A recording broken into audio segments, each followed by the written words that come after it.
पिछले एपिसोड में हम लोगों ने देखा था कि यहाँ पर फेरी टेल मेंबर्स अभी विंड बैरियर के अंदर फंसे हुए थे, लेकिन वहाँ पर मिर्को की मदद से वह उस विंड बैरियर से बाहर निकल कर आ जाते हैं। उसके बाद में यहाँ नात्सु एरिगोर से फाइट करने लगता है, लेकिन वहाँ पर नात्सु की जो फ्लेम थी वह एरिगोर के सामने कुछ भी नहीं कर पाती है और वहीं एपिसोड खत्म हो जाता है। तो चलिए शुरू करते हैं आज के हमारे फेरी टेल एपिसोड 8 को, जिसका नाम है the strongest team. Episode start होता है और यहाँ पर जो एरिगोर था वह नात्सु के ऊपर विंड अटैक्स स्लेसेस करने लगता है और वहाँ पर नात्सु उन सभी अटैक्स को डोज कर देता है और उसके बाद में उसकी बारी थी यहाँ पर अपने अटैक्स को करने की, लेकिन यहाँ पर विंड की वजह से यहाँ पर वो उसके आसपास भी नहीं पहुँच पा रहा था क्योंकि यहाँ पर फायर विंड से बहुत ज्यादा दूर जा रही थी। लेकिन इसके बाद में जो एरिगोर था वह एमेरा बेरा यूज करता है, जो एक विंड पावर थी जिसके साथ में वो उसकी सबसे ज्यादा पावरफुल भी मानी जा सकती थी। उसके साथ में अब नात्सु की बहुत बुरी हालत हो चुकी थी, लेकिन यहाँ पर अब एरिगोर उससे कहता है मानना पड़ेगा तुम बहुत ज्यादा पावरफुल हो, इसी वजह से तुम यहाँ पर मेरे इस विंड के साथ में कटे नहीं हो, लेकिन कोई बात नहीं, मैं जल्द ही वहां पर जाता हूँ और फेरी टेल के सभी मेंबर्स को यहाँ पर आज ही डिस्ट्रॉय कर देता हूँ, उसके बाद मैं तुम्हारा नंबर में ले लूंगा। क्या कह रहे हो तुम? क्या वास्तव में तुम फेरी टेल मेंबर्स को मारना चाहते हो? वही उसकी बात सुनने के बाद में जो नात्सु था उसकी वहां पर स्पीड जग जाती है और उसके बाद में वह अपनी फ्लेम्स को कंट्रोल करने लगता है, जिसके साथ में यह देखा जा रहा था कि वह बहुत बुरी तरह से गुस्से के अंदर आ चुका था। ये क्या है? ये तो विंड की दिशा को बदल रहा है, यहाँ पर नीली बिल्ली कहती है, लेकिन वहाँ पर एरिगोर कहता है ये फ्लेम्स ऑफ इमेशन को यहाँ पर समझ चुका है, ये तो एक एंशियंट मैजिक है, आखिर ये इसको अभी यहाँ पर ऐसे यूज कैसे कर सकता है। लेकिन यहाँ पर जो नीली बिल्ली डोरेमोन थी वो यहाँ पर मिर्ची लगाने के लिए वहाँ पर आ जाती है। नात्सु तुम यहाँ पर कुछ नहीं कर सकते, तुम यहाँ पर कुछ भी मत करो, अभी यहाँ पर ग्रे सब कुछ संभाल लेगा। लेकिन उसके साथ में यहाँ पर जो नात्सु था उसकी जो पावर थी और भी ज्यादा इंटेंस लेवल के ऊपर बढ़ जाती है। उसके बाद में होता कुछ ऐसा है कि यहाँ पर जो एरिगोर की एयर थी वो यहाँ से पूरी तरह से खत्म हो जाती है। हुआ कुछ ऐसा था कि यहाँ पर जो नात्सु की फ्लेम्स थी उसने आसपास के पूरे एरिया को गर्म कर दिया था, जिसकी वजह से विंड भी पूरी तरह से यहाँ पर गर्म हो चुकी थी और जैसा कि तुम लोगों ने यहाँ पर जो गर्मी पड़ी होगी वैसा ही यहाँ पर काम हुआ था। जब अब यहाँ पर एरगोर के पास में उसकी एयर नहीं थी तो उसके साथ में यहाँ पर जो नात्सु था अपने फायर सोड हॉर्न अटैक का यूज करते हुए नात्सु एरगोर की वहीं पर ही पूंजी पुश कर देता है। उसके बाद में एरिगोर को रोकने के लिए इर्जा आती है और नात्सु को थैंक यू कहती है, लेकिन वही दूसरी तरफ जो कागेयामा था वहां से फ्लूट लेकर और वह फटफटिया लेकर वहां से भाग जाता है। ये क्या हो गया? फिर उसके बाद में सबकी ये हालत हो जाती है। कमीने, तुझे यहाँ पे इतनी ज्यादा हिम्मत कैसे हो गई? तूने यहाँ पर थाली में ही छेद कर डाला। जो कागेयामा था अब वो सीधे यहाँ पर कॉन्फ्रेंस हॉल के बाहर पहुंच चुका था, उसके हाथ के अंदर वही फ्लूट थी, लेकिन उसके साथ में ही उसको यहाँ पर कुछ बातें याद आने लगती है। जब वो फ्लूट बजाने वाला था लेकिन अचानक से उसको पीछे से एक आवाज सुनाई देती है। वो पीछे पलटकर देखता है तो उसके पीछे यहाँ पर मैक्रो बैठा हुआ था। तुमने मुझे देखा तो नहीं ना? कि इस वक्त यहाँ पर जो मैक्रो था यहाँ पर अभी असली बुक पढ़ रहा था, उसकी वजह से यहाँ पर उसकी फटके पूरी तरह चार हो गई थी। तो यहाँ पर कागेयामा उससे कहता है मुझे इससे कोई भी फर्क नहीं पड़ता कि तुम यहाँ पर क्या कह रहे हो, तुम्हें जो करना है तुम वह कर सकते हो, तुम्हें बंटी के साथ में खेलना है तो तुम खेल सकते हो, मुझे उससे कोई भी मतलब नहीं है। उसके बाद में कागेयामा अब मैक्रो से कहता है क्या मैं तुम्हारे लिए एक बार फ्लूट बजा सकता हूँ? मैं बहुत अच्छा बजाता हूँ। हाँ ठीक है, एक बार बजा दो।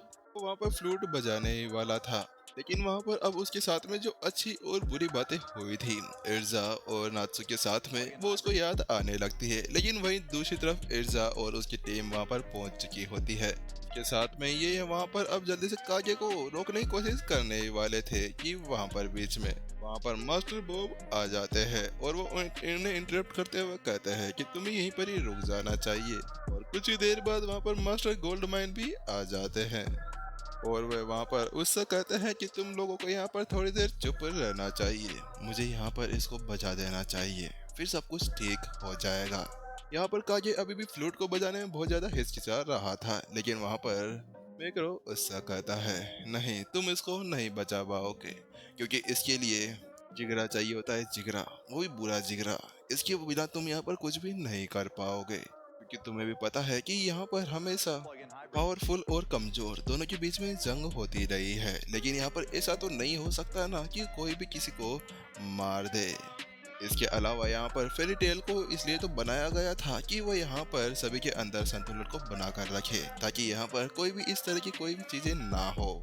उसकी ही वजह से तो यहाँ पर वर्ल्ड चलता है। अगर तुम यहाँ पर सभी कमजोरों को मिटा दोगे या फिर पावरफुलों को रहना दोगे तो उसके बाद में यहाँ पर कोई भी खुश नहीं रह पाएगा। इसी के बीच में यहाँ पर हमें नात्सु और मेरी के पहले वाले सीन्स भी कुछ दिखाए जा रहे थे, लेकिन वहाँ पर मैक्रो के उस लेक्चर के साथ में जो कागे था उसका दिल यहाँ पर पिघलने सा लगता है। अगले पल वह यहाँ पर कहता है, नहीं मैं ये नहीं कर सकता, मुझे माफ कर दो, मैं यहाँ पर सबमिट करता हूँ। ये बाद में वह अपनी उस फ्लोट को वहीं पर ही गिरा देता है। उसके बाद में सभी यहाँ पर मैक्रो के पास में आ जाते हैं और सभी वहाँ पर उसकी तारीफ करने लगते हैं।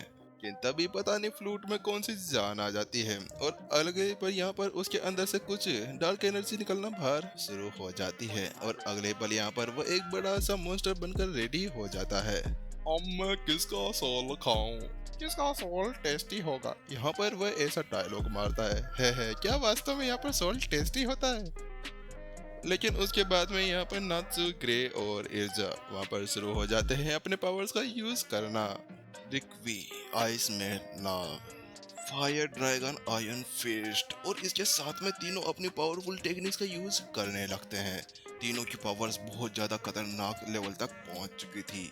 इन तीनों की इस तरह की पावर को देखने के बाद में सभी लोग यहाँ पर बहुत ज्यादा खुश हो जाते हैं, लेकिन वहीं पर ही वो मॉन्स्टर अब कहता है, ठीक है अब मेरी बारी है, अब मैं यहाँ पर लूलाबाई फ्लूट को बजाने जा रहा हूँ। जैसे वो ऐसा करता है उसके साथ में ही ये सब कुछ हो जाता है।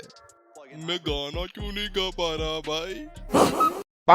लेकिन कागे कहता है, अबे पागल, तेरे अंदर इतने सारे छेद हो गए कि तू यहाँ पर पदे कहाँ से तेरे को पता भी नहीं चलेगा, तू यहाँ पर फ्लूट बजाने की बात कर रहा है। हाँ वास्तव में यहाँ पर नात्सु और इर्जा और ग्रे के साथ में उसकी ऐसी हालत हो चुकी थी कि यहाँ पर उसके हर एक जगह से गैस बाहर निकल रही थी।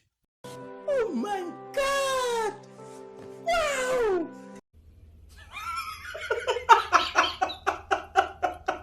अरे बंद कर, बास आ रही है। लेकिन इसके बाद में जो बीस्ट था उसकी पावर और भी ज्यादा बढ़ जाती है और उसके बाद में वो यहाँ पर तबाही मचाने की कोशिश करने लगता है, लेकिन ग्रे अपनी आइस शील्ड का यूज करता है और सभी को बचा लेता है। वाव, इसका मैजिक कितना कमाल है, मजा आ गया। लेकिन नात्सु का वहाँ पर पेट भर जाता है। एर्जा यहाँ पर फिर से अपने आर्मर को वहाँ पर इक्विप कर कर चेंज करती है। ओह वाव। के साथ में ग्रे अपनी आइस सोजर का यूज करता है और नात्सु साथ में उसकी यहाँ पर एक फ्लेमिंग बॉल का यूज करता है और उसके साथ में ही यहाँ पर बीस्ट को हरा दिया जाता है। सभी गिल्ड मास्टर्स यहाँ पर बहुत ही ज्यादा खुश होते हैं और वह यहाँ पर फेरी टेल विज़ार्ड्स की तारीफ करते हैं।